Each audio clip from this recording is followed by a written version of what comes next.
सावधान, मुर्दा बोले तो अपनी या आपकी जरूर फाड़ेगा। वीडियो 5 सेकंड से ज्यादा ना देखें।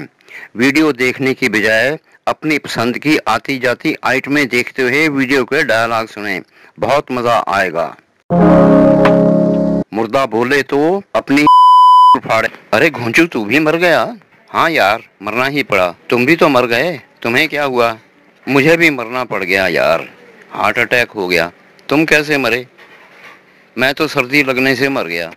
सर्दी लगने से? सर्दी लगने से तो जुकाम होता है, मौत तो कभी नहीं आती। जानता हूँ यार, मैं तो सर्दी से फ्रीज हो गया। मेरा सांस तक रुक गया और वहीं बर्फ की तरह जम गया। अचानक ये कैसे हो गया? अच्छा भला मजे कर रहा था, अचानक कहानी का दी एंड हो गया। क्या हुआ था? पूरी बात बताओ। सब्सक्राइब और शेयर करें। रचना अच्छी लगे तो लाइक भी करें। कमेंट अवश्य करें, रचनाओं को सुधारने में सहायक होते हैं। शुभकामनाएं। मेरी प्रेमिका ने मुझे इशारा किया कि वह मिलने के मूड में है। मैं उससे मिलने उसके घर चला गया। अंदर जाते ही उसे बाहों में लिया और एक प्यार भरा लॉन्ग किस किया। ये किस इतना उन्मादक था कि मुझे अपने ऊपर एक बवंडर आता हुआ महसूस हुआ। मैंने प्रेम उन्माद की उत्तेजना में बहते हुए उससे कहा, आज तुम पर इतना प्यार आ रहा है कि जी चाहता है कि तुम्हारे लिए अपनी जान दे दूं, यहीं मर जाऊं। पता नहीं किस यमदूत ने सुन लिया।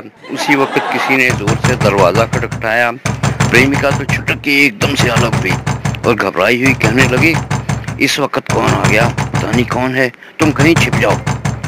मैंने चारों तरफ नजर दौड़ाई, छिपने की कोई जगह नजर नहीं आई। मैं फुसफुसाया, अलमारी? उसने बताया अलमारी में जगह नहीं है और फ्रिज का एक दरवाजा खोलकर मुझे उसमें धकेला और दरवाजा बंद करके दरवाजे की चाबी घुमा दी। मैं सिकुड़ कर बैठ गया। अंदर बेहद ठंड और सन्नाटा था। थोड़ी देर में ही मैं फ्रीज हो गया, गठरी बनकर जम गया। पता नहीं कब मर गया। इतनी ठंड में मरना तो था ही। बहुत बड़ा फ्रिज है, उसमें आदमी के बैठने लायक जगह है? हाँ, बहुत बड़ा है। उसमें 2 कमरे हैं और दोनों के अलग अलग दरवाजे हैं। मेरी प्रेमिका बहुत हॉट है। उसने फ्रिज के एक कमरे में अपने कपड़े टांग रखे हैं, कपड़े ठंडे करके पहनती है। कोई बात बताओ। मैं 8 दिन उस फ्रिज में बंद रहा। पुलिस ने आकर निकाला। मैं तो पत्थर का ढेला बना पड़ा था।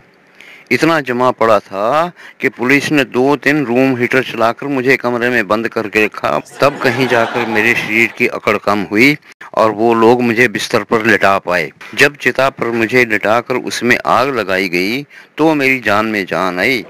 मुझे जलने में इतना मजा आया कि वहां से उठने को मन ही नहीं किया। अब तुम्हारा क्या हाल है? जब से यहाँ आया हूँ, यहाँ की यमदूतनियों ने जीना हराम कर रखा है। सुना था यहाँ यमदूत होते हैं। यहाँ तो सब यमदूतनियाँ हैं। यमदूत एक भी नहीं है, लेकिन एक से बढ़कर एक खूबसूरत है यार। तभी तो शायर लोग इन खूबसूरत औरतों को कातिल कहते हैं। एक्चुअल में ये यमदूतनियाँ ही होती हैं। मेरे एरिया में तो एक भी यमदूतनी नहीं है। सब यमदूत हैं, मगर हैं बड़े लवे लवे। भगवान सबकी मनोकामना पूरी करता है। तुम्हें लड़कों का शौक है, इसलिए तुम्हें लड़के दिए। मुझे लड़कियों का शौक है, इसलिए मुझे लड़कियां दी। खूब मजे हो रहे हैं, जी भर के रोमांस कर रहे हो। इसका मतलब है तुम स्वर्ग में हो।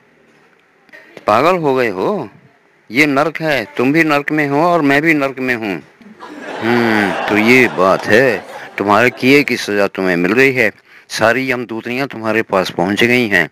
जीते जी तुम इन यमदूतनियों के पीछे लगे हुए थे। अब तुम मरे हो तो वही सारी यमदूतनियां तुम्हारे पीछे आ रही हैं। यार तुम्हें कुछ समझ नहीं आई, तुम पागल हो। हम नर्क की जेल में हैं। इस जेल की कई बैरकें हैं। मर्दों की बैरकों में टॉर्चर करने के लिए खूबसूरत युवतियां हैं और औरतों को टॉर्चर करने के लिए खूबसूरत युवक हैं। तुम्हें ये सब कैसे मालूम हुआ? तुम्हें पैरोल मिली हुई है? तुम्हारा तो दिमाग खराब है। अभी 2 दिन तो हुए हैं हमें इस फ्रेम में लगे हुए। ये यमदूतनियां धरती की औरतें ही हैं। जो काम जिंदा रहते हुए वहां करती थीं, वही काम यहाँ आकर मरने के बाद कर रही हैं। तकलीफ देते हुए रोमांस करती हैं और रोमांस करते हुए तकलीफ देती हैं। उन्हीं से बातें करते हुए मुझे ये सब जानकारी मिली है। औरतों की तो नेचर होती है ना दूसरों की चुगलियां करने की। मैं भी अपनी तकलीफ से ध्यान हटाने के लिए उनका खूबसूरत चेहरा देखते हुए उनसे बातें करता रहता हूँ।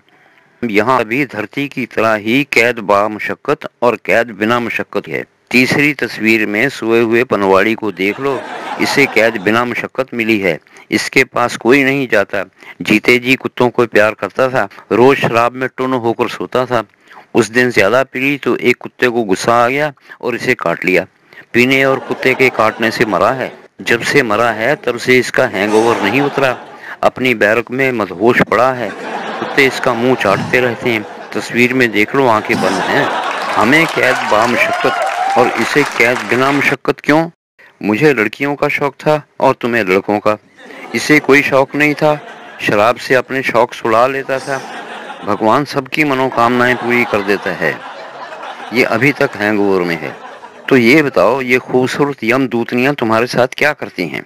एक आती है, मुस्कुराती है, आंख मारती है, फिर एक गर्म राड मेरे अंदर घुसेड़ देती है। दूसरी आती है, पहले हंसती है, अपना माल हिलाकर दिखाती है, फिर बर्फ का बना मोटा सारा डंडा मेरे बीच में घुसेड़ देती है। तीसरी अपना गधा मुझ पर चढ़ा देती है। चौथी 3-4 कुत्ते लेकर आती है और सारे कुत्ते मेरा सामूहिक बलात्कार करते हैं। मैं चीखता रहता हूँ और सारी यमदूतनियां मेरी चीखों की धुन पर डांस करती हैं। तुम्हारा क्या हाल है? मेरे साथ भी ऐसे ही उल्टे सीधे काम किए जाते हैं। फर्क सिर्फ इतना है कि मेरे यहाँ सब मेल यमदूत हैं, फीमेल एक भी नहीं। जो करे सो भरे। तुमने लड़कियों को तंग किया तो तुम्हें लड़कियां सजा देने आ गईं। इसने लड़कों को तंग किया तो इसे लड़के सजा देने को आ गए। मैं सबके साथ दोस्तों की तरह रहा, इसलिए सभी मेरे साथ दोस्तों की तरह पेश आते हैं। कुत्ते भी प्यार करते हैं, कोई मुझे तंग नहीं करता, सब चाटते रहते हैं। इस पनवाड़ी की बकवास मत सुनो, ये तो ठरकी है। कुत्तों से प्यार करता था, कुत्ते के काटने से ही तो मरा है। सभी को अपनी पसंद का ठर्क होता है। तुम दोनों को भी तो ठर्क लगा हुआ है। मैं तो तुम दोनों की सहायता करता था, तभी तो सभी ग्राहकों से तुम्हारी दोस्ती है। गोंचू, तुम बताओ तुम कैसे मरे? यार, सोमवार के दिन मैं सुबह ऑफिस पहुंचा तो मेरे बॉस के कान में किसी ने डाल दिया कि उसके ऑफिस में ईडी की रेड होने वाली है। तो उसने उसी वक्त ऑफिस बंद करवा दिया और सारे स्टाफ को एक हफ्ते की सैलरी एडवांस में देकर छुट्टी कर दी। मैं खुशी से उछलता हुआ घर आ रहा था। रास्ते में पत्नी के लिए मीठा पान लेने के लिए पनवाड़ी के पास रुका। घर की तरफ नजर गई तो मैंने किसी आदमी को अपने घर में घुसते हुए देखा। पान वाले ने मुझे बताया कि ये मेरी पत्नी का बॉयफ्रेंड है। मेरा बीपी एकदम आसमान छूने लगा। मैं गुस्से में फड़फड़ाता हुआ अपने घर पहुंचा। दरवाजा खटखटाया। पत्नी ने दरवाजा खोला तो मैंने पूछा कौन आया है यहाँ? उसने जवाब दिया तुम्हें वहम पड़ा है, यहाँ कोई नहीं आया है, चेक कर लो। मैंने घर का कोना कोना देख लिया, कोई नहीं मिला। हैरानी और टेंशन से मेरा बीपी इतना हाई हुआ कि मुझे वहीं हार्ट अटैक हो गया और वहीं मर गया। फ्रिज खोल कर क्यों नहीं देखा? खोल कर देख लेते तो ना तुम मरते ना मैं मरता। तो वह तुम थे और उसने तुम्हें रेफ्रिजरेटर में बंद कर रखा था। ओहो, लेकिन तुमने मेरी पत्नी को कैसे फंसा लिया? वह तो जब भी कोई त्योहार होता है मेरी पूजा करती है। तुम अपनी पत्नी के साथ नेचुरल नहीं हो। उसने मुझे एक नेचुरल आदमी की तरह लड़कियों में इंटरेस्ट लेते देखा तो मेरी तरफ इंटरेस्ट से देखने लगी। एक दिन मुझे इस पनवाड़ी ने बताया कि तुम्हें जब भी मेरी पत्नी तुम्हें कहीं दिखाई दे जाती है तुम उसके साथ बहुत देर तक घुल मिलकर बातें करती रहती हो। तो मैंने तुमसे बदला लेने के लिए तुम्हारी पत्नी को फंसा दिया। तो जब भी वह मुझे बुलाना चाहती है अपनी सलवार या जीन्स बाहर रस्सी पर टांग देती है। उस सलवार या जीन्स की लहराती हुई टांगें देखकर मेरा भी मूड बन जाता है। तुमने मेरी पत्नी के साथ पंगा लिया है तो इसलिए मैं तुम्हारी पत्नी के साथ पंगा ले रहा हूँ। इसमें मेरी कोई गलती नहीं है। बचपन में एक लड़का मेरा बॉयफ्रेंड था। तुम्हारी पत्नी की शक्ल सूरत बिल्कुल वैसी है। उसे देखकर मुझे बचपन में किए हुए मजे याद आ जाते हैं, इसलिए मैं उससे बातें करता हूँ। दोस्ती होती ही ऐसी चीज है। अब वह किसी भी दिन तुम्हें आ मिलेगी। तब औरत मर्द जैसी तुलनात्मक चीज बीच में नहीं होगी। तेरी मेरी राग द्वेष कुछ भी बीच में नहीं आएगा। केवल निर्लेप आत्माएं होंगी और निर्लेप अनुराग होगा।